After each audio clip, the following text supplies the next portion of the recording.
Uh, so how's everybody been? I have a cold. I've left up Singapore as a destination because actually maybe I shouldn't do that. All right, let's take Singapore off. But it's a warm place here. I'm wearing a jumper, which is good practice for, I guess, Boston attire. It'll be nice to cover up my arms again sometimes. But yes, I have a cold at the moment. And the good thing is, I know it's not COVID because I had to get tested anyway. Um, because prior to going on international flights, that's just something you should do. I'm feeling more stressed about taking my children on a flight because they're too young to be vaccinated. They're under 12, and the Delta variant is gaining even more of a foothold around the world and in America again. So cases are on the uptick. Cases in Florida are burgeoning. Cases in a lot of Trump loyal American states are rampaging, particularly because those Trump loyal states, Trump leaning states, often have governors who perform as Trump stand ins. So, hostile towards mask wearing, hostile towards all public safety measures, because, like Trump, they want to differentiate themselves from the Democrats who are interested in good governance and protecting people, and who understand that you can't protect the economy without protecting public health. So, let's open up the comments to see if anybody's here. Kim's here. Hello, Kim. Glad it is only a cold. Yes. Brian's here too. Brian and Kim. I'm spoiled. Kim is noting she cancelled her vaccination due to the Delta variant. Very sensible. I was so looking forward. I still am, but there was more undiluted joy in my prospective move to America, because America was awash in vaccines, and I was so happy and proud of the Biden administration with their efficient rollout.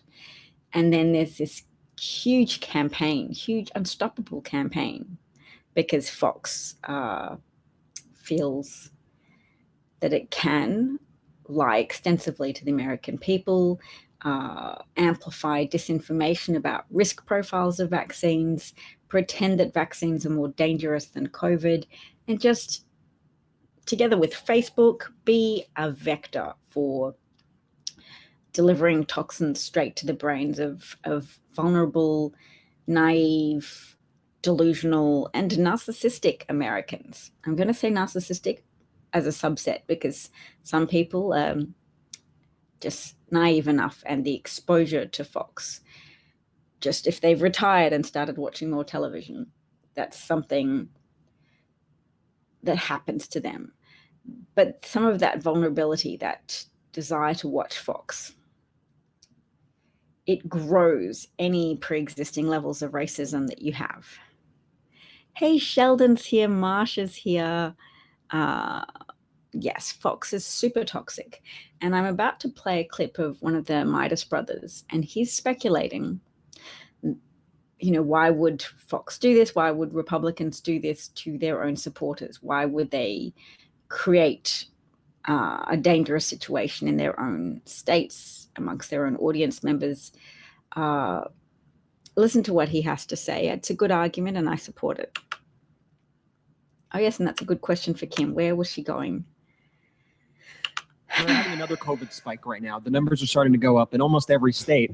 And this is a different spike, though, than what we witnessed in the past, because this spike is really purely via unvaccinated people. Those are the people who are bringing up the numbers for the first time, and they're getting the Delta variant, which is a highly contagious variant. And that's because Fox News, the Tennessee Department of Health, and all other sort of GQP properties are pushing this anti-vax propaganda. So I was thinking about this a lot recently, and I was like, so why would they do this? Are they just pro-death? Like, is that what they want? They just want to kill because they're killing their own people at the end of the day at this point. They're killing Republicans. And then I thought about it a little more, and I thought, I think that's collateral damage for them. I think they're okay with death. I think they're okay with that. But I think what their main goal is I think this is once again projection from what they would say about what Democrats were doing over the past year. They would constantly say that Democrats were pushing COVID lockdowns and COVID-related policies because they wanted to hurt Trump's economy and hurt America so that President Biden could come in and fix it. So what I think they're doing right now is they see that President Biden has handled COVID incredibly. Vaccines are being distributed to everybody who wants them, and everybody's getting back to normal. People are getting their jobs back. People are getting these $300 child tax credits for every kid. People are finally able to live again. And so what they want to do is what they accused Democrats of doing, which Democrats weren't doing. Democrats were following health guidelines. But they want to do is they want to put a stake in the heart of the Biden economy, and they think the best way to do that is to get as many people as possible sick and then cause more lockdowns, more shutdowns, because they know inevitably if the rates get so high, we're going to have to go there eventually. I think that's their master plan. That is a fair point. And projection is a strong giveaway. What do Republicans accuse Democrats of doing? They're probably doing it. And they're relying on automatic Republican votes. I hope that this hurts them with people in the suburbs. I hope that there's enough of a persuadable middle in America. And I don't just hope it, I'm always out there hoping to be part of a process of people on the left being vocal enough about what we want and why we want it, that we want good for people and we have good values. Because Republicans, and I've said this before, don't just tolerate death and tolerate harm. It's a benefit to them.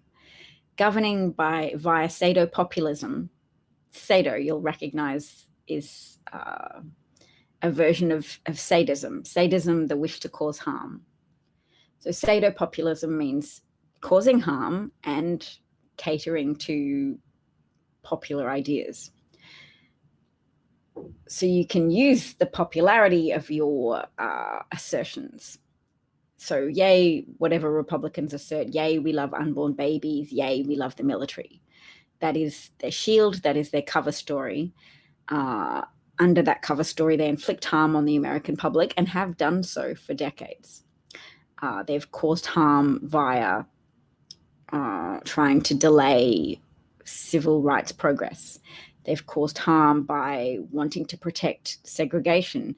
And when big government, the big government section, i.e. a Supreme Court that was at least populated with just Supreme Court justices, when that ended in a legal sense, the practice of segregation, although not practically, because it's taken a long time for different counties and different states to come on board with desegregation practices. That's deemed to be big government, and Republicans have then fueled a hostile narrative against big government, saying big government is harming you, big government should be small enough to be drowned in a bathtub.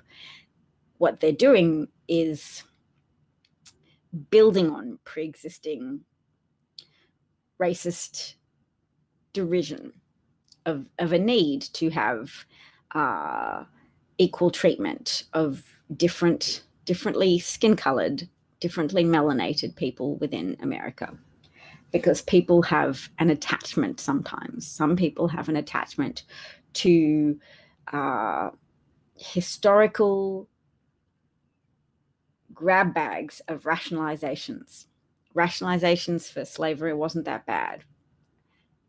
Often in Texan textbooks, that slaves were part of the family members, etc.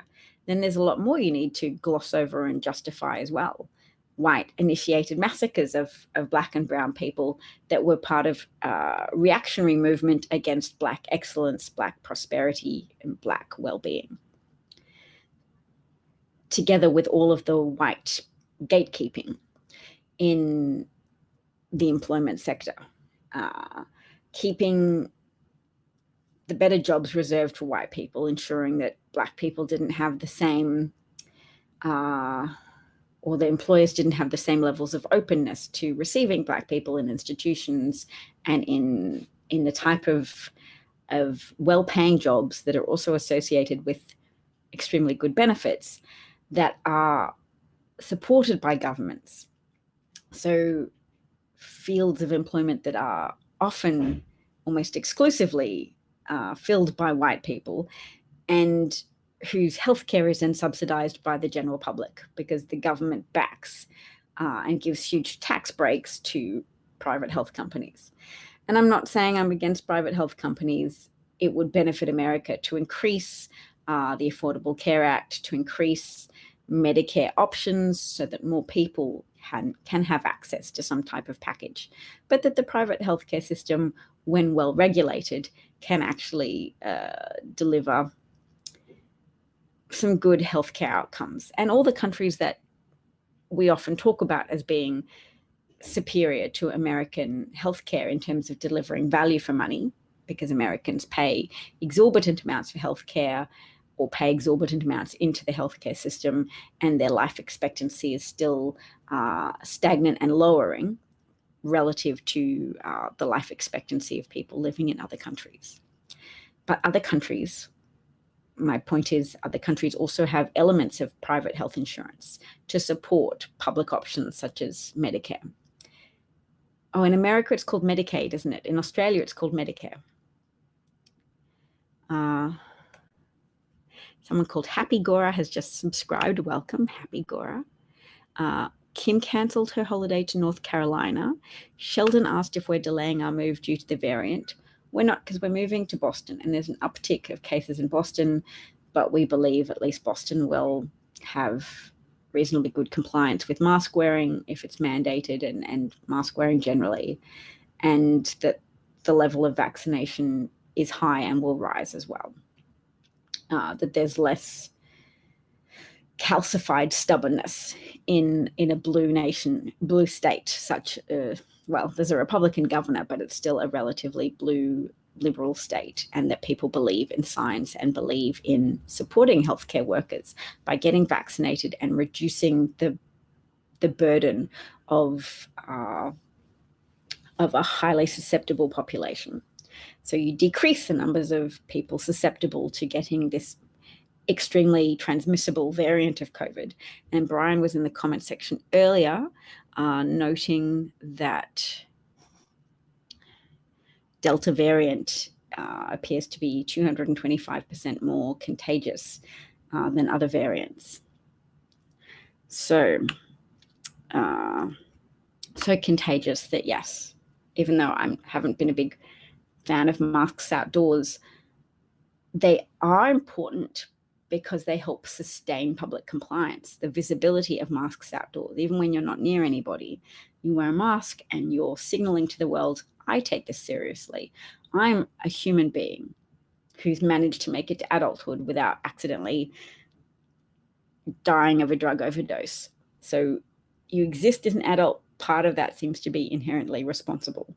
And if you signal, I choose to wear a mask outside, even if it's not mandated, you're saying, I choose to signal to the world this is a serious problem. We are still in a pandemic, and we can't get out of that pandemic without mutual care and concern for each other, and without consistent adoption of responsible behaviors, getting vaccinated and wearing masks. Mask wearing outdoors is a signifier that you're prepared to wear a mask indoors.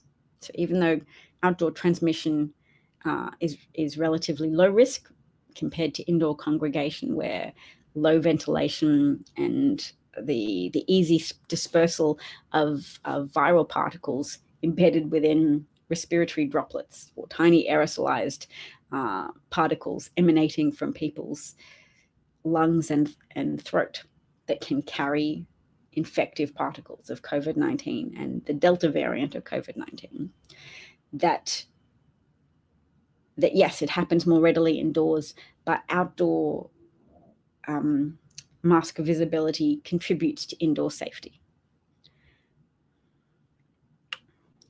Brian is noting that in Florida, he's had vaccinated people die of COVID.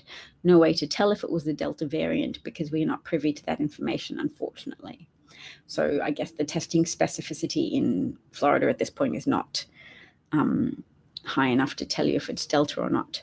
But Brian says the majority of vaccinated are doing much better than the non-vaccinated. Yes, I think there is a little bit of an exaggeration out there in current information that says, oh yes, only the unvaccinated are dying or getting sick. And there is vaccine breakthrough, particularly in a place like Florida, where there is so much virus being transmitted, and the governor, Ron DeSantis, refuses to adopt any mask wearing mandates again, and has learned that Trump trick of celebrating your failures as if they're your successes. Marsha is noting that she still wears a mask everywhere. Sheldon never conceived of looking for another country in which to live, but now you are, perhaps. You don't. Australia isn't a good place to move to, if you were wondering.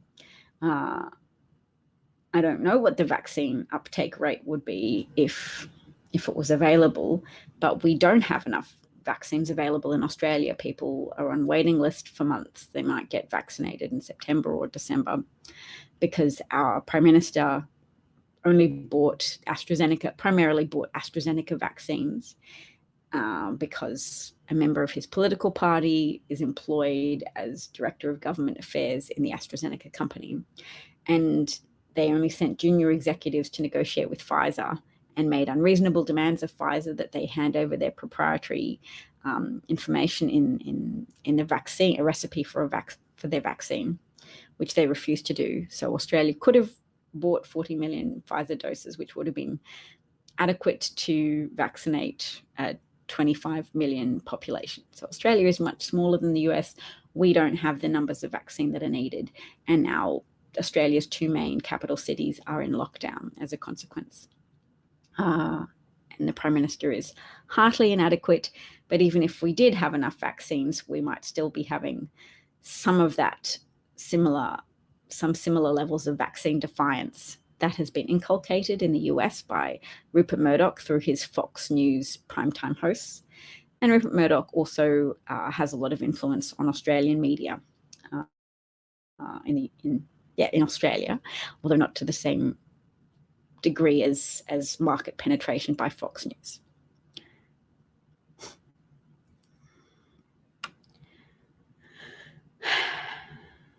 Sheldon said the big lie is spreading its message into our education systems across the country. Oklahoma just passed legislation regarding the teaching of critical race theory, which is a law school theory to be taught to people in law school, but Republicans are extrapolating from that to mean don't teach the role of racism in American society and in American history.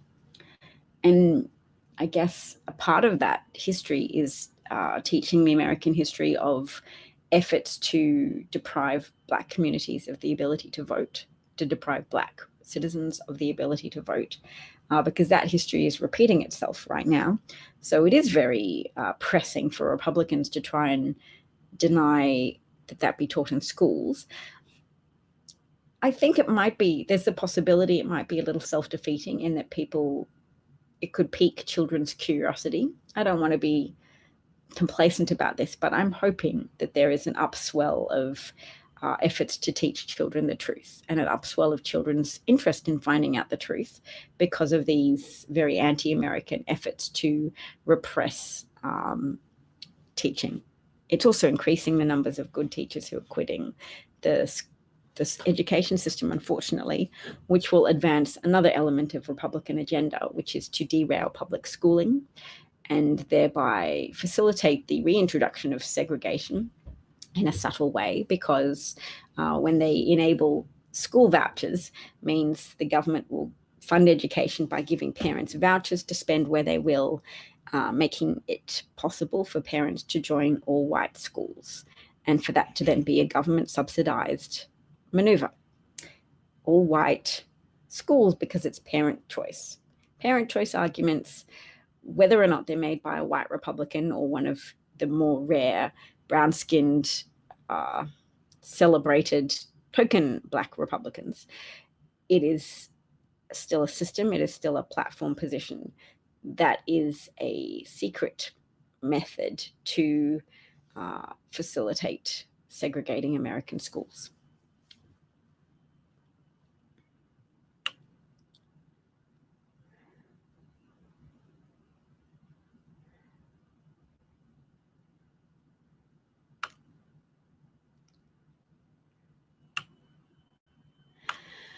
Well, there's two different elements of science, Joe. So I remember Joe as a troll from the other day. So he's saying trust science, but science says masks outdoors is not necessary.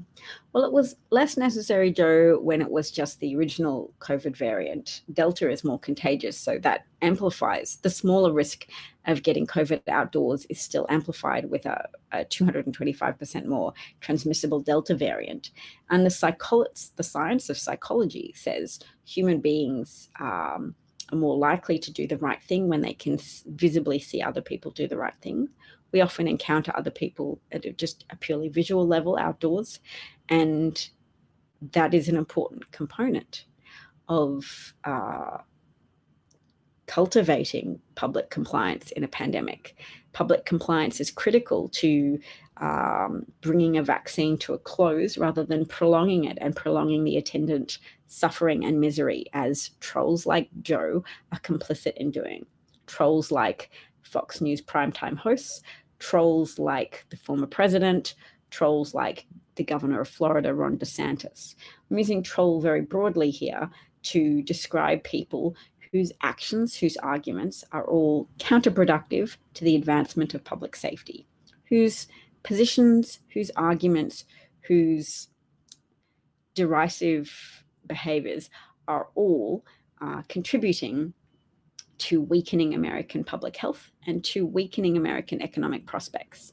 And it's being done purposefully to try and give Republicans to strengthen a political advantage they might have if the economy is overwhelmed by the resurgence of COVID that occurs because it's facilitated by failure or a breakdown in public compliance with public health and safety measures, such as getting vaccinated, such as wearing masks, and particularly wearing masks when there's a risk of a resurgent and more transmissible variant of COVID.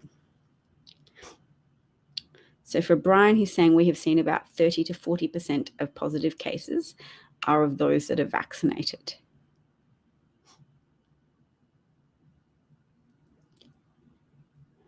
Bob's free too.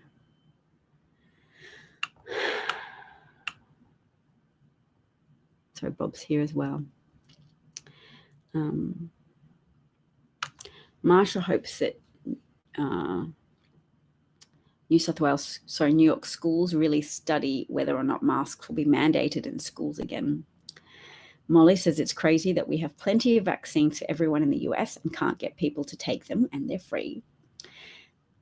When I feel frustrated, when I feel angry about the level of effort people are putting in to harm other Americans, to harm their fellow Americans, and to weaken and ruin the American economy once again, I try not to get angry. I try to put my anger aside and remember the determination that Black civil rights activists had to take on in order to overcome American passivity, even the passivity of well-meaning white people, as well as the hostility and toxicity of openly, nakedly racist people. So there's adversarial racism, and then there's the passive aggression of pro-status quo passivity in the face of a toxic, discriminatory status quo. And COVID-19 did kill disproportionately high rates of Black people and brown people in the United States. And we can look at that, actually, because there's a website that tracked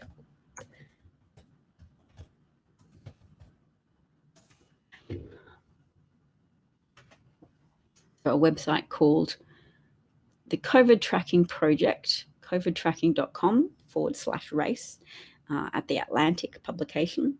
They did stop collecting data in March, but it's a good descriptor of the pattern that existed in with COVID breakouts and COVID death rates prior to that date. And you can see it's very indicative of why Republicans don't care if they kill people. They're still hoping the pattern will continue of disproportionately high rates of Black people and brown people wearing the brunt of this pandemic because they are disproportionately represented amongst the ranks of essential workers, and they're disproportionately represented amongst the ranks of people who can't get adequate access to healthcare. So it's a kind of racist pandemicide that animates a lot of Republican and conservative media disinformation agents.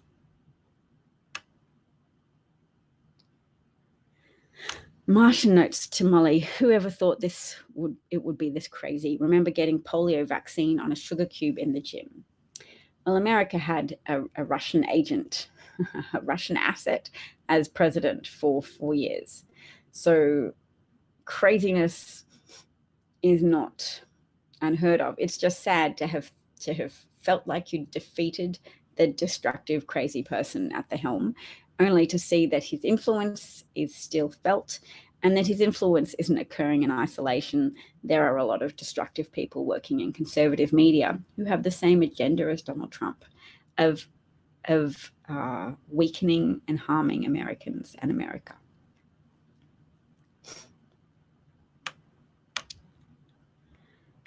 Yep, I did say token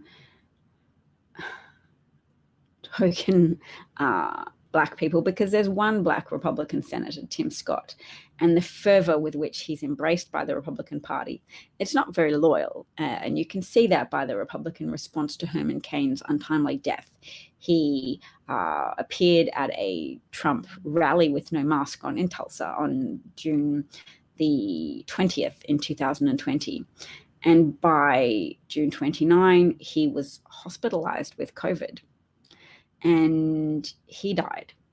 And Republicans didn't care. Sometimes when high-profile people die of a disease, that motivates others to take it more seriously. That happened with HIV/AIDS when high-profile people, Rock Hudson, was revealed as having contracted AIDS, and that increasing level of public awareness and public sympathy created political impetus to do something about AIDS. But did Herman Cain's death motivate Republican voters or Republican politicians to take COVID more seriously? No. And I think you can see the shallowness of Republican attachment to their small number of Black spokespeople. They don't have a strong emotional attachment to Black members of their coalition. They ignore their death, and they are essentially transactional and disposable. So Sheldon at Tully Lee 23 notes that their teachers have been suspended for daring to discuss the truthful history of racism in America. Yes, which state was it that a teacher was, I believe, fired? And people protested. He shared a Ta-Nehisi Coates article as a reading in his social issues class. I guess we can find that out. Should we block the troll though? We probably should.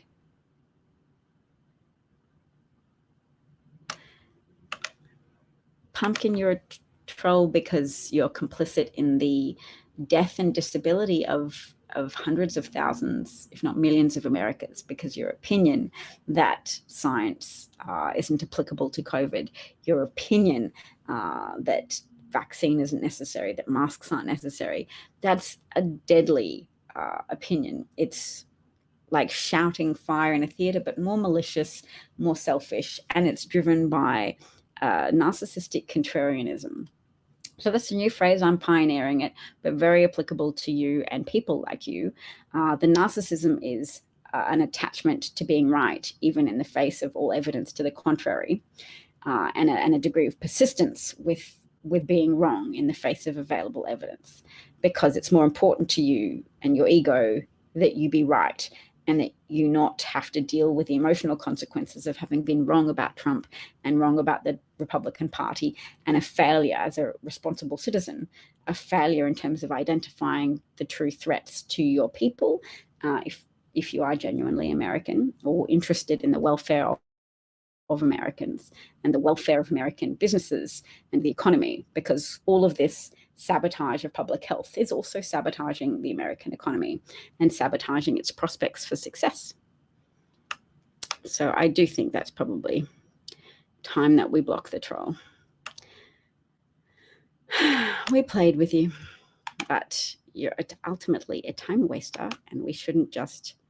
there we go. We can just mute you. I guess that's handier. All right. Tully's noting that the Delta variant, although highly contagious, doesn't appear to make people more sick than the original virus. But the original virus still made people sick. So if the Delta variant's more contagious, more transmissible, then more people will get sick. So even if the subset of people who sicken and die or get disabilities from long COVID, even if that subset percentage-wise remains the same, if more people are infected because Delta is more infectious, then more people will sicken and die and get long-term disabilities as a consequence of that variant. When we say 99% of hospitalized cases are unvaccinated, Bob, I've seen analysis to suggest that percentage calculation is done when looking at numbers from December, when all cases were unvaccinated because there was no vaccine in distribution yet. So 99% is actually an exaggeration. It's probably giving people false confidence. We need to be vaccinated, but we need all of us to be vaccinated, or 85% to get to that herd immunity level where our vaccinations count more. Vaccinations don't exist in a vacuum. When less than 45% of people are vaccinating, the disease is still circulating at a high enough rate that people can get high degrees of exposure, and it can result in hospitalization and even death to a subset of the vaccinated population. So if you take a smaller set of figures without including infected people from December, if you take more recent figures of whether vaccinated or unvaccinated people are getting infected, I think hospitalizations might be around more 76% unvaccinated. And I'll get to that data soon.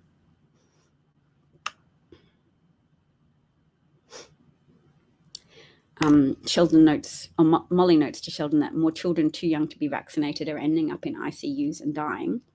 Yes, there's one mother in Arkansas, and we'll listen to her shortly as well.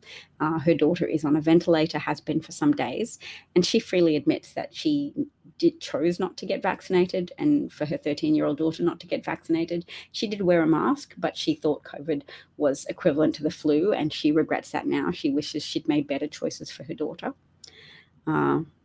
Brian does note that most of those that are testing positive are either mildly sick and treatable without hospitalization, or they're vaccinated and their positivity is found almost by accident for reasons such as pre-procedure testing.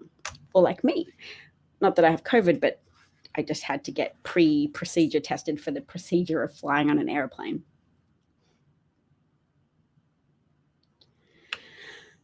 Joe notes that when he had it, they wouldn't give him a treatment because he had COVID. So Joe was one of those infectious asymptomatic people, I guess. And he's still here trying to make more people get infected with COVID. Knowledge is here and says hello. Brian's got to run. Great to see you, Dav. Thank you, Brian. Lovely to see you too. There won't be a vaccine for children 12 and under until maybe midwinter. Yes, and that's frightening for me as someone with 2 children under 12. Marsha notes that long COVID is a terrible variant of COVID. Your daughter had COVID in February and still has palpitations and headaches. That's so unfortunate. I'm so sorry about that. Christopher's there and says Tim Scott is indeed the token, and most African Americans agree. Yes, rather than call him a token, I prefer to, if possible, to fault the Republicans and call it a token embrace. So their embrace is the one that's not real, that's shallow and rejects the truth about Tim Scott's experiences with racism. Even Tim Scott discounts his own experiences with racism. He'll explain them to you and then say, but America isn't racist. He's just running with a perspective that has value for him. Because some people find that their only perceived pathway to money is to lie and misrepresent things. So it's unfortunate that Tim Scott is so richly rewarded for behaving in such an unconscionable way, but it is what it is. Bob was asked why he wasn't wearing a mask at the lumber store and told them outright that I didn't want to kill my grandsons. I love your forthrightness, Bob. That's probably quite effective, and more liberally minded people need to learn that approach.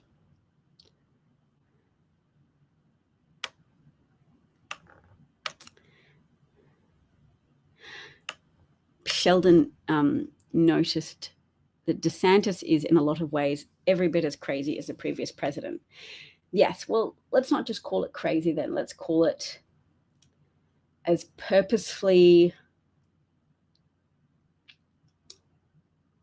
devoted to undermining American institutions and undermining American well-being.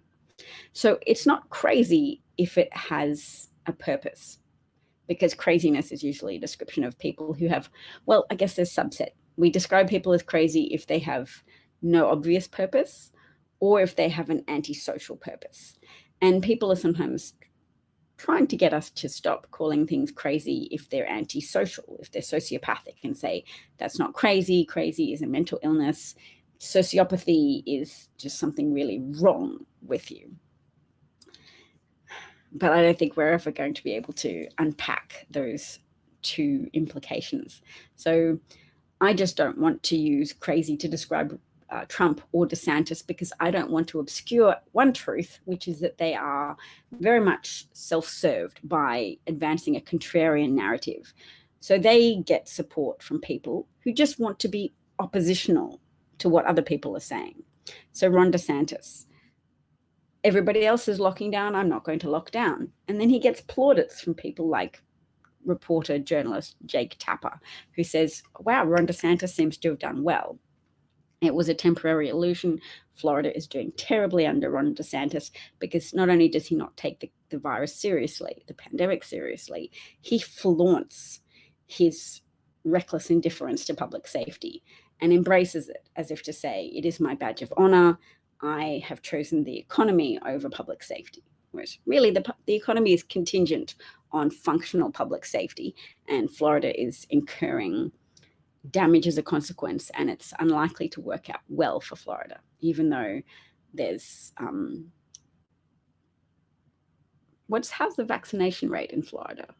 Maybe it's just middle of the road, but there's definitely a very high outbreak, because Florida is definitely a hot spot for a lot of travel, and there's a lot of opposition to mask wearing, carefully cultivated by Tucker Carlson, Laura Ingraham, Sean Hannity, all of the Fox stable, and Rupert Murdoch's pets. I would say Rupert Murdoch is probably connected through money in some way, that he's receiving some type of Putin-related encouragement to damage America so badly. But yes, so I just don't want to call it crazy. It's purposive, even if we cannot always readily identify that purpose. I'm really glad to get this nice feedback from Bob to say, I like how you were able to be nice to trolls. Sometimes I'm not able, but it's a skill set I try to grow. Sheldon can't see the comments from others, so that's why you logged in via Haps, perhaps. Bob saw that figure in a hospital ICU that a nurse posted. Yes, it's a very widely shared figure. I'm not deriding your sources, Bob, but I'm just saying I saw an update from a scientific source that I trust on Twitter, noting that calculation, the 99.6% of cases are unvaccinated, it's apparently a derivative of data that is overly broad, that includes data from cases of unvaccinated people from a time when nobody was vaccinated. So that increases the proportion of cases that are being described as unvaccinated, whereas in reality, there are cases of people with there's more than 0.04% of vaccinated people getting the disease. When there's a proliferation of the pandemic and exposure levels are so high, then vaccine breakthrough happens more often. Sheldon gave me a great discussion award, which I'm grateful for. Knowledge says it's sad about that kid. Oh yes, we'll go to her in a second. I just do want to show people this data to illustrate how much of a pandemicide radical Republican recklessness is. So here you go. It says nationwide Black people have died at 1.4 times the rate of white people. But that isn't the only significant factor here. Maybe I'll take my face off so you can fully see this data. Okay. Now have a look. If you add up all those numbers together, this is deaths per 100,000 people. 107, like a higher number of Black Americans have died, and 178 as opposed to white 124. But you also really want to see this data in relation to demographic subsets of uninfected people. Oh, I've got a message from my husband. Doorbell, darling.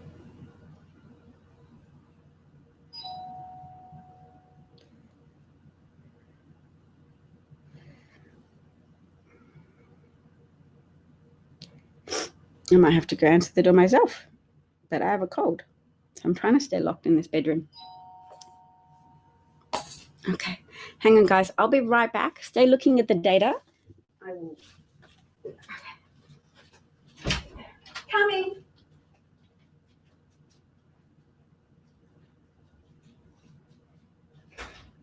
Okay, thank you.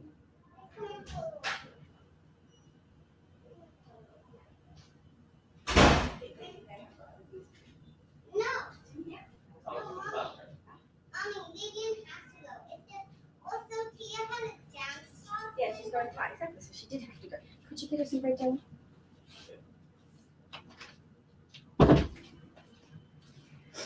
Okay. All right. Mummy's back. I've got to get out of the habit of referring to myself in the third person as mummy. So did you see all those numbers? Because it adds up to 982 cases. So per 100,000 people. These numbers don't add up. Anyway, so if you've got 982 deaths per 100,000 people in America, so I guess that's just looking at the number of people in the US, how many people have died out of every 100,000? Nearly 1,000, 982. But looking at those figures again, that's 18% of, let's do the math. So what's 174 as a percentage of 982?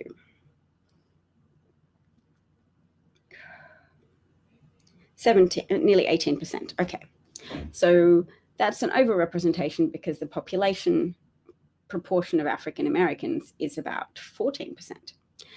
But more than that, white people are about 60% of the population, if you're not counting white passing Latino people. If you exclude Latino people from a calculation of what proportion of Americans are white people are 60%. But 124, 124 divided by 982, that's approximately 13%. So white people are 60% of the population, but 13% of COVID deaths. Now, this was data taken until March of this year. It should be more broadly discussed.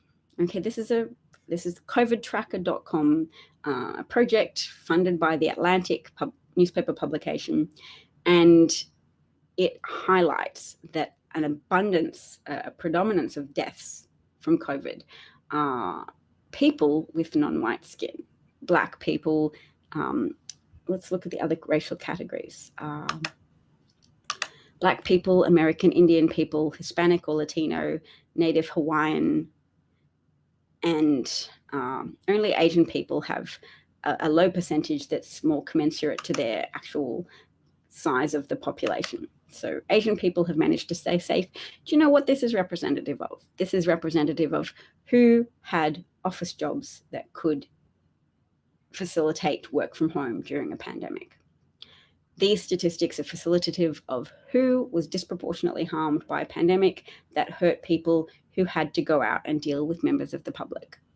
So the people who worked in healthcare industries, the people who worked in delivery services, the people who worked in food packing, meat packing plants, the people who worked in cleaning, hospitals. Those are disproportionately people of color, and people of color were disproportionately harmed. And Republicans know this. Why isn't it talked about enough? It should be, because it's a pandemicide being waged against people of color in the United States indirectly. They can pretend their actions weren't directed by this consciousness of the disproportionate harm being caused to people of color, the disproportionate economic harm and the disproportionate physical harm.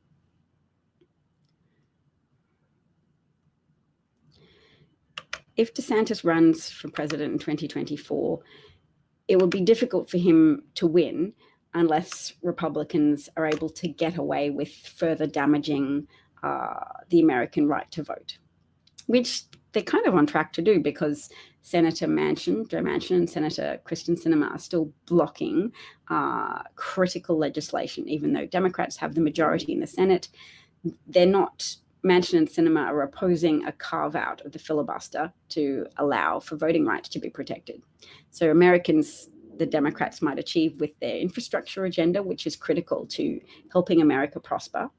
And maybe they're hoping that after they've done that for the American people, then the American people will be sufficiently grateful that they will somehow find a way to fight to overcome Republican voter suppression. And some of the Republican voter suppression efforts might not just hurt people of color, they might hurt their own voting base's ability to access the vote, because they're harming, they're shutting down things like access to drive-by voting or vote by mail. They're making that more difficult. And those are some ways of voting that Republican voters, elderly Republican voters, like to use because it's easier.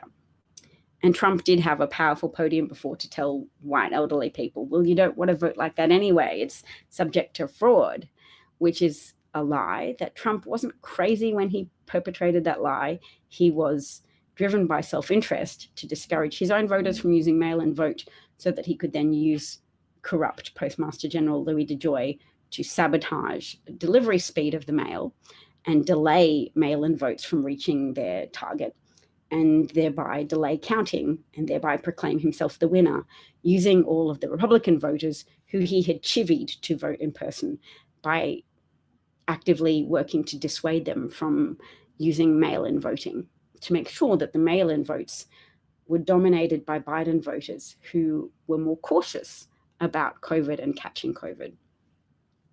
So it doesn't matter if DeSantis is the likely candidate relative to Trump, as long as Republican voter sabotage measures have been defeated or opposed with adequate levels of community concern and conscientiousness to say, we're going to register everybody we know to vote. We're going to overcome the obstacles that Republicans have put in the paths of voters. Then it's okay. He can be defeated because other people recognize the harm that he's doing to Florida. And even former Republican voters, a subset of them, are sufficiently clued in to notice the very visible harm that Republicans are enacting upon the people of the United States. And it's our job to keep elevating the narratives of the harm that they're doing and the destructiveness of Republican positions and actions. It's our job to keep foregrounding that, because Republicans are working very hard to foreground destructive disinformation narratives that give people an identity, that strengthen in-group, out-group animosity, a key fascist strategy, to amplify glee, to amplify moral clarity, to make people feel good through being able to denounce a clearly identified enemy, an enemy that is denounced on Fox News all the time, wicked old Democrats. And that in-group, out-group animosity, cultivation and amplification.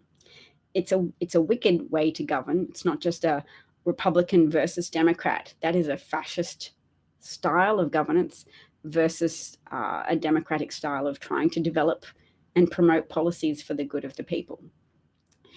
Stephen Miller was on Fox News today saying Democrats are marching towards totalitarianism because they're trying to control speech. They're trying to take disinformation about vaccines off Facebook because they're saying Facebook is killing people. Well, Facebook is killing people, and you should delete Facebook.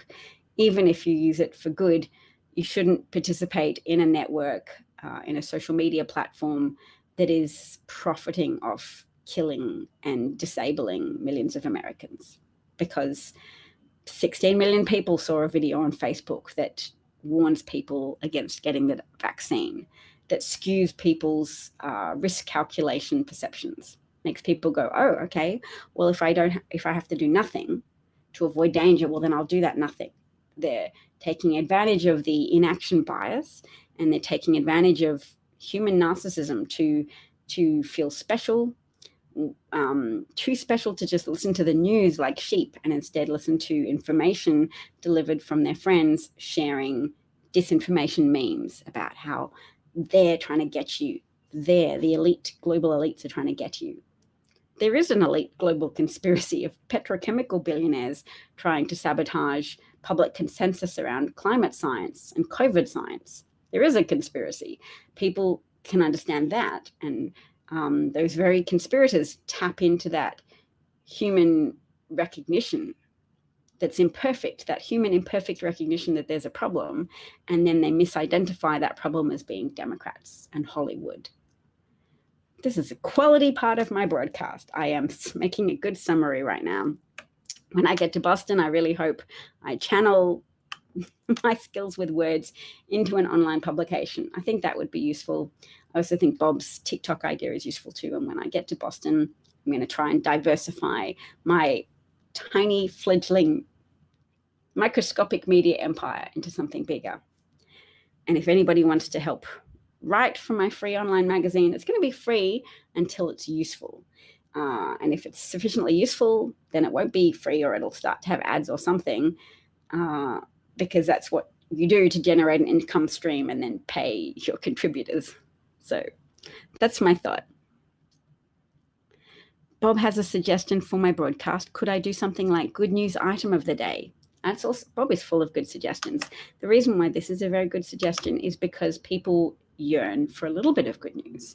People have to emotionally manage themselves. And in this time, historical time, where the consequences of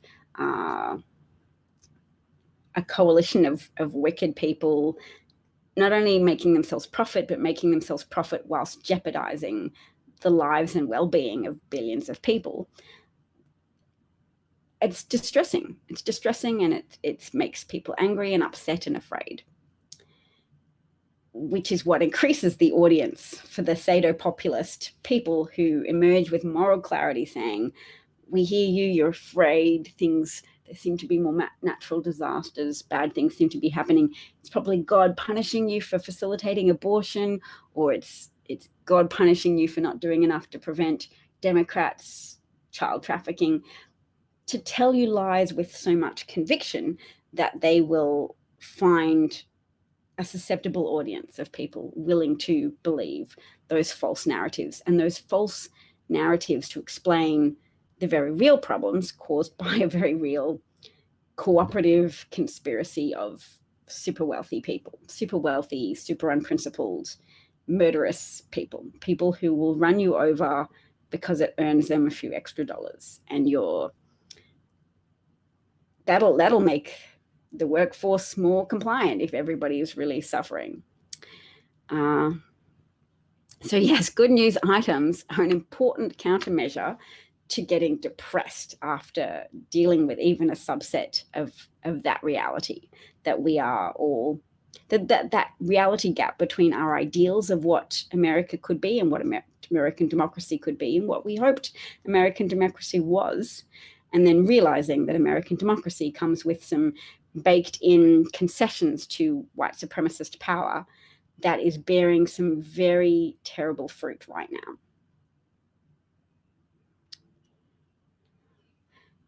Bob felt so down and defeated because of lots of horrible news. He felt like giving up and wanted to go hide in his garden, but then his grandsons came over like they do. Yes. It still astounds Sheldon that there are so many people who are still blindly following anti-American fascists. There are people who feel very empowered by the identity politics of Fox News and GOP politics. It makes them feel pragmatic because GOP politics is ostensibly about pragmatic independence, etc. They talk a lot of talk about American values, and Democrats are often on the offensive because they are having to defend themselves against a continual attack cycle of people who don't work on legislation, who don't work on good governance. They just refine their attack strategies. That's what they do as politicians. They're anti-government. And people who've been brought to a place of despair in government are more liable to side with the anti-government politicians, to then say, yep, all governance is terrible. And that's what has weighted American politics towards dysfunctional pseudo-populists who derive profit from your misery. Brian Lee from Texas is happy that I will be in America. He's thanking me in advance for being in America for the 2022 and 2024 elections. I'm so heartened by you saying that, Brian. Thank you. Thank you for valuing my contribution. It inspires me to do more.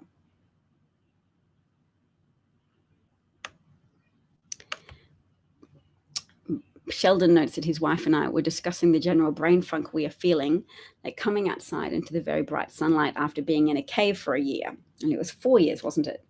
Although 1 year of concentrated cave hiding out from COVID, but yes. Sheldon says, sign me up, Dav. I'd love to be a subscriber. Thank you, Sheldon. I will. It's a project I will work on buying the domain. I'm still, I've been trialing names. So I've been trialing the call out. The call in's also nice too, because call out's a more recognizable phrase, but call in is when you celebrate good things and you tap into what Bob was describing as in needing some good news stories.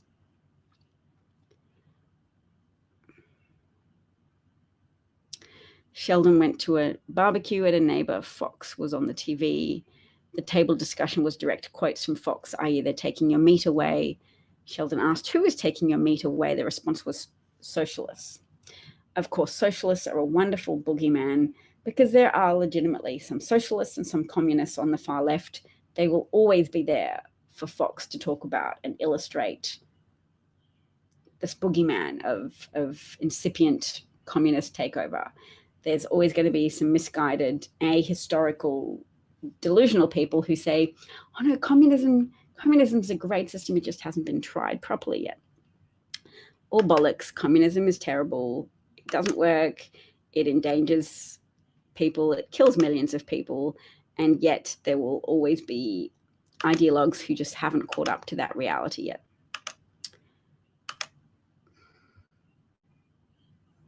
All right, so I'm going to look at my broadcast, my saved bookmark bits, because so that was the bit we've already listened to about how Tucker is killing Americans. And the headline is important too, because Tucker Carlson lies about being vaccinated. Journalists have asked him, are you vaccinated? He replies by laughing and saying that's an uber personal question to ask.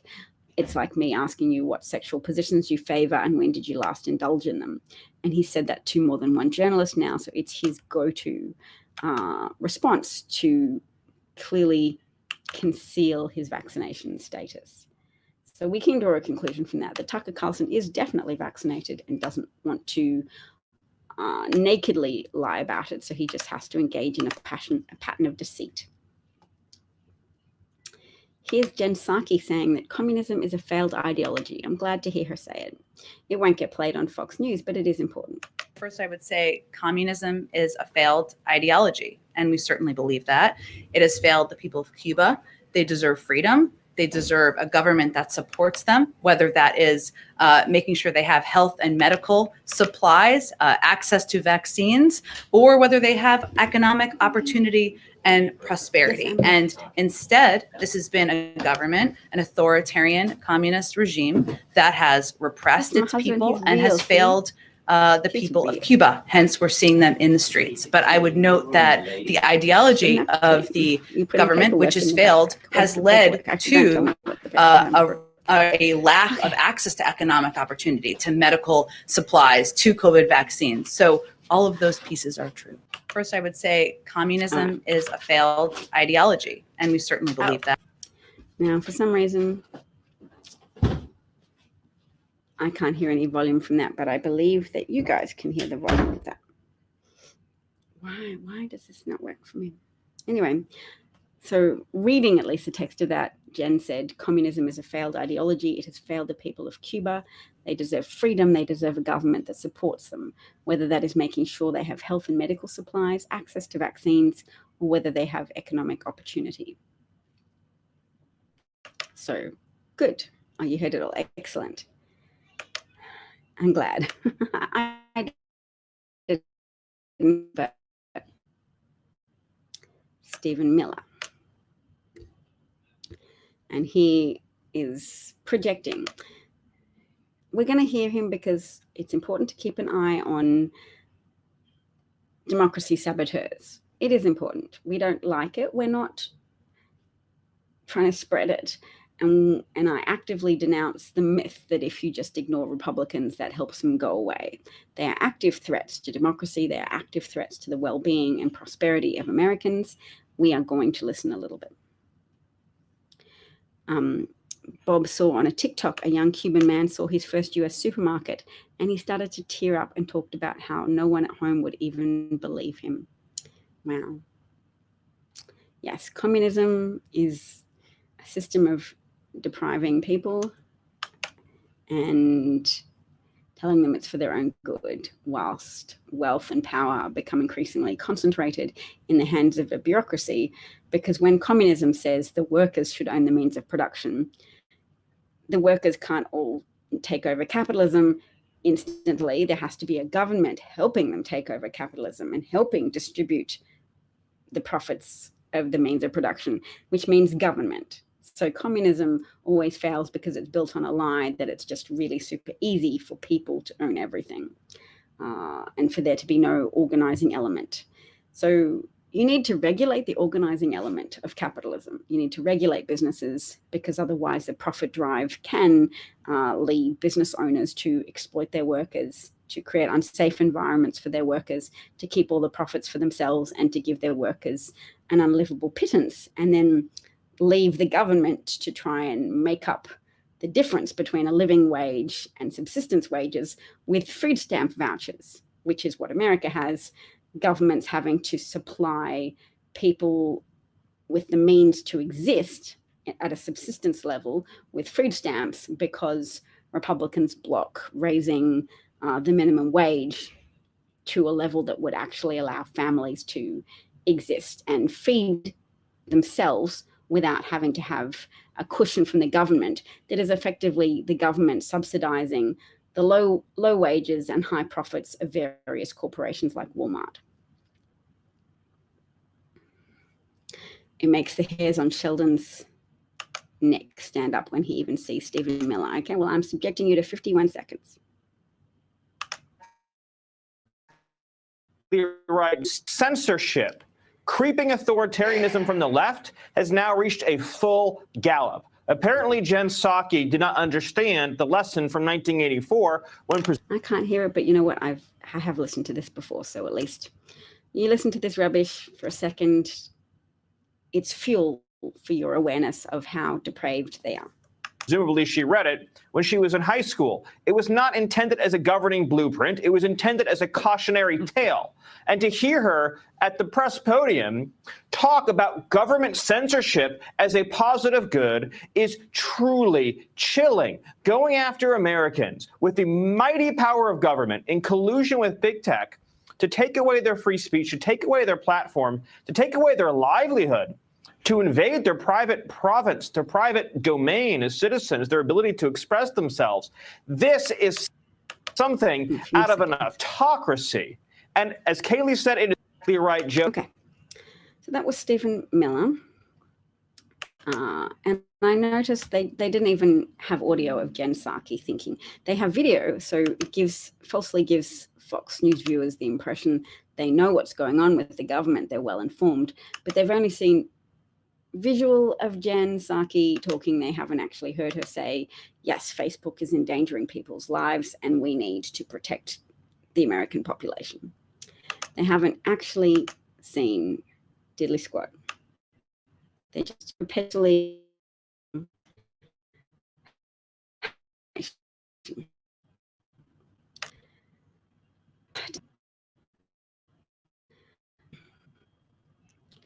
Cuba, well, the reason why they're protesting right now is that they don't really have a more functional health system, that they're protesting vaccines.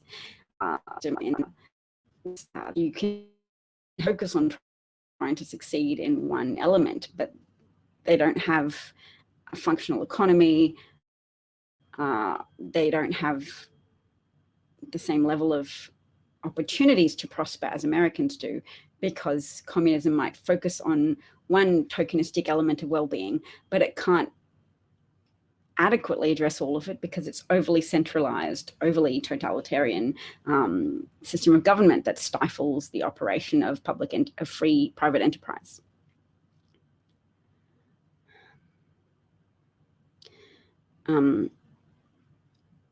Sheldon says, my wife is the same. And I think you mean to say no health insurance, but you've interestingly said no health insurrectionists, which is cute. I just like it. It's nice to see the word insurrectionist used in a way that's funny instead of the usual quite sad but true way, which is underpunished insurrectionists. All right.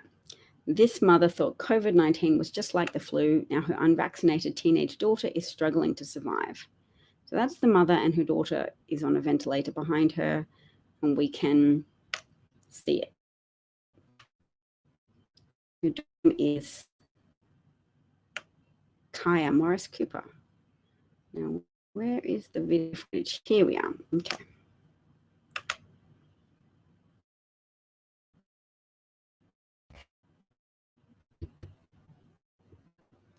And it's happening to variant is detected a lot into some of our youngest here in Arkansas. TH11's Mercedes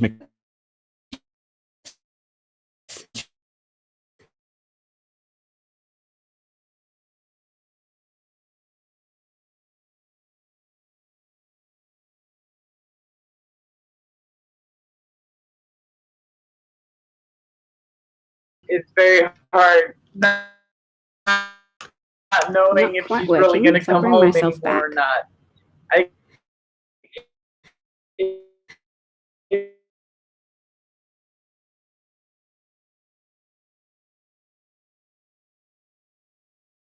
She says it started with just flu-like symptoms. I really she was going to be protected. Daughter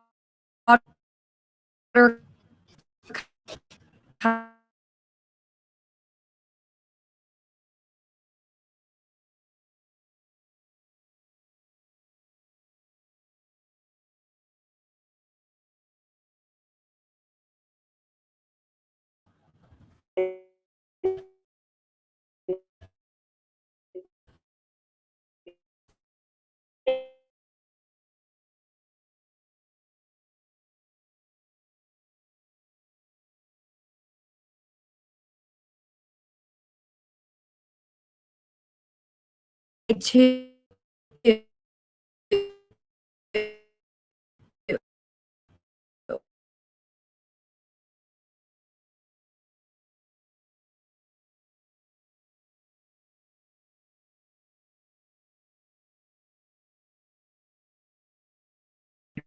There's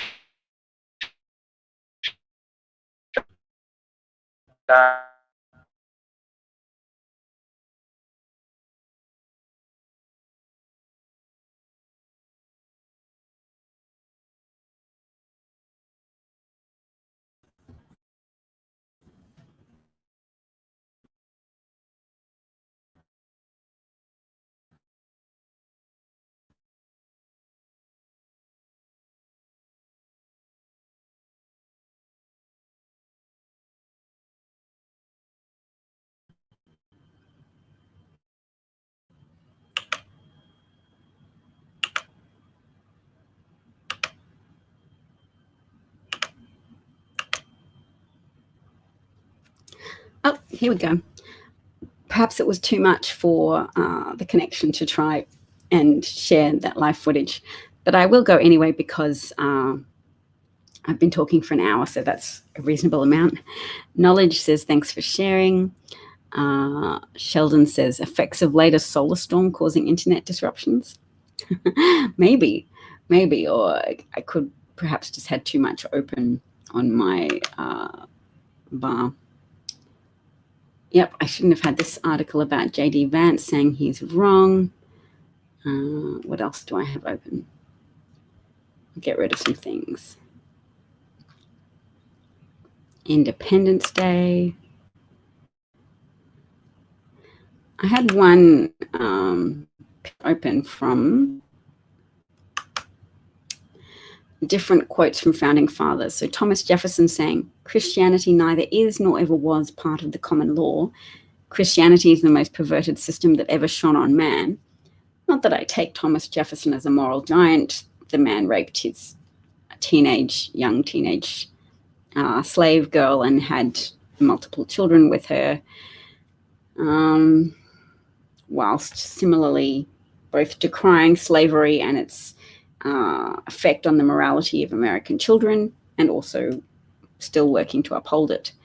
John Adams apparently said the government of the United States is not in any sense founded on the Christian religion. Thomas Paine said all national institutions of churches, whether Jewish, Christian, or Turkish, appear to me no other than human inventions set up to terrify and enslave mankind and monopolize power and profit. That's pretty insightful. James Madison said religion and government will both exist in greater purity the less they are mixed together. Nice position as well. So let me just see if I can bring that up to share. It's not an actively moving screen, so I hope it won't jeopardize my internet connectivity again.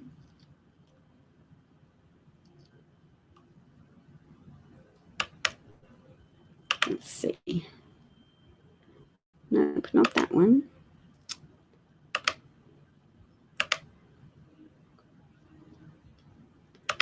Different one. Different open tab. Try this. There we go. That's the fathers and what they've said. So I'll just remove myself so everybody can see.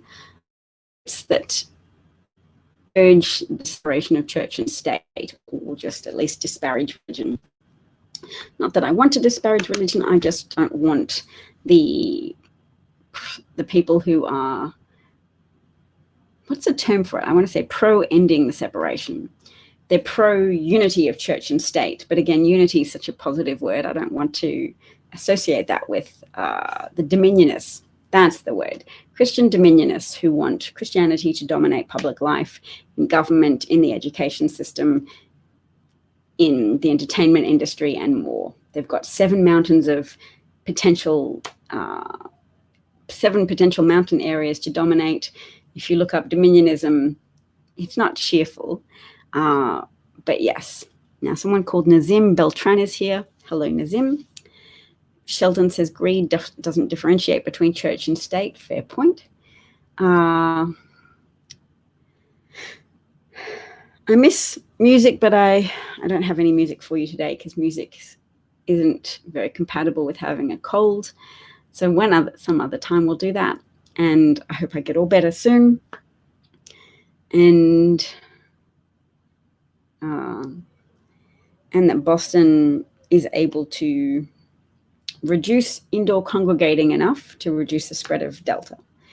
I mean, people that do a short, sharp lockdown if cases rise, and then also follow through with an intensity of resolve about following measures that can reduce transmission, staying away from large indoor crowds, wearing a mask even when it's not necessarily practically necessary outside of a psychological reinforcement sense, because the psychological reinforcement of highly visible mask wearing in all areas increases mask compliance in an indoor setting and therefore is a critical component for reducing transmission of the virus. Nazim says flooding is insane here in Europe. Yes. Look, we might be 20 years too late to end the out of control escalation of climate change, global warming, global heating circumstances. And maybe we just all have to gird our loins for dealing with an escalating degree of more frequent and more intense natural disasters, self-inflicted, more frequent natural disasters such as flooding. They're unnatural. I'm going to call them unnatural disasters because we made them. Should write it down. I'll go away and write that down because talking about global overheating is a key part of building public consensus to combat the pernicious influence of self-serving petrochemical billionaires, often Christian self-serving petrochemical billionaires who perhaps are religious because they understand the value of religion in generating a contrarian spirit against modernity and modern directions of civil rights progress and modern directions of understanding the need to view ourselves as nature, not just we have to save nature, we have to save ourselves. We have to make more of a concerted effort to vote for politicians and to find ways to take action, meaningful action as individuals, as communities, as voting citizens to help reduce the damage, to help rein in the runaway effects of global overheating. Have you seen that, Nazim says, have you seen that the EU will drop cars, both diesel and gas, by 2035? I welcome any positive steps that people best to commit to. I also like real action and not just target announcements, because I don't want there to be just greenwashing of politics. I want there to be concerted, considerable action. And I know we need a lot of the public on board with that. And a lot of religious people who are told falsely that the Democrats are anti-religion and the Democrats are lying to you about the science. A lot of that anti-science, that science antagonism stems from people who have a vested interest in deceiving the public, harming the public, and allowing the careering effect of global overheating, man-made global overheating, to continue. It is what it is. We've got to keep working on that. Thank you all for listening today. Knowledge enjoyed the John Adams quote. I'm glad, Knowledge. And Bob says, thanks, Davina, and everyone. And remember, I'm always in your corner. I know, Bob, I'm grateful. Sometimes I might seem overly hostile towards people I disagree with. And I'll just put it out there that, yes, we all experience sublimated rage sometimes when we're frustrated. We're frustrated with ourselves. We're frustrated with our government. It can sometimes come out in just being angry with individuals. But there's no point in being angry with individuals unless they're in leadership positions, and then just being angry in a way that motivates you to campaign against them. So our human animalistic selves can say to us, be angry. But I would say more, be assertive, as Bob is when people say, challenge his mask wearing. And he says, no, I'm wearing a mask because I don't want to kill my grandchildren. That's a good level of tempered aggression. Lots of people say that USA is a Christian nation. They're wrong, and they've been taught to say that by self-serving, self-interested people, and it's selfish. Sheldon says he feels smarter and more enlightened by listening to my broadcast. Taking a picture of that, Sheldon, very inspiring. Thank you, everybody, for your kind contributions and engagement. Let's take our motivation out into the real world as much as possible, temper our frustration and our rage, and channel it into proactive activity, always remembering those who've come before us, waging difficult battles, the battle to get Americans to acknowledge the human value of Black Americans. That was an uphill battle for humans to not accept the status quo of harmful, pervasive deadly discrimination against people of color. That not only were they denied their political power through deprivation of access to the vote, but they've been exposed to discrimination that's increased the deadliness of their environment through environmental injustice, as well as political injustice and police brutality related persecution, and the persecution through the judicial system in order to allow private prison operators to benefit from an exception clause in the 14th Amendment that says slavery is outlawed except through the criminal justice system as punishment. Then you can enslave people and compel them to labor for you whilst you collect the profits. And that incentive for jailing people, and specifically recreating a slave dynamic through disproportionately jailing people of color, through disproportionately jailing, investigating, detaining, traffic stopping, otherwise persecuting people of color, that injustice perpetuates not only the profitability of private prisons and the profitability of an ongoing dynamic of enslaving Black people to generate profit for white people, but it also feeds into a false narrative that Black Americans are innately more predisposed to criminal behavior. Not true. There's an association of raised criminality associated with poverty, and when you consider the purposeful deprivation of prosperity opportunities from people of color whose relatives were denied what they were owed. So returning soldiers denied the opportunity to have mortgages and free education that was offered to their white counterparts, that was promised to Black soldiers but was denied them once they actually had finished their service with the American military, as well as other sabotage policies and procedures embedded in white institutions of undervaluing Black homes, of denying people in redlined districts access to government-backed mortgages, and then after that to just any financial institution-backed mortgages, denying them the opportunity to buy homes and build intergenerational wealth through the accumulation of value. What's it called? It starts with A, and a home appreciates in value. Appreciates is the word.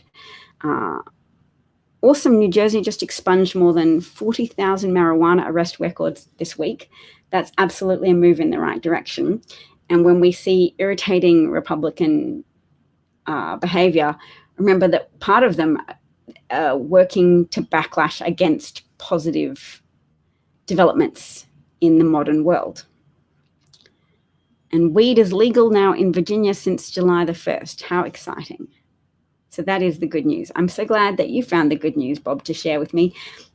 We could kind of make that your job for when you're here until I get it together myself. If you're here and I haven't introduced any good news, Bob, I'm so grateful if you have a piece of good news to share, because I agree with you that that's a great way to conclude a broadcast. The good news is 40,000 marijuana arrest records expunged this week. You know that's going to disproportionately impact the Black population of New Jersey, because police officers and legal institutions do disproportionately target Black Americans, despite Black consumption of marijuana being equal to white consumption of marijuana in a percentage sense. So thanks, everybody. Cheers and all the best. Thank you, Bob, Sheldon, Marsha, Molly, Knowledge, everyone. Talk to you soon. Nazim, thank you as well. Take care, everyone. All the best. Bye-bye.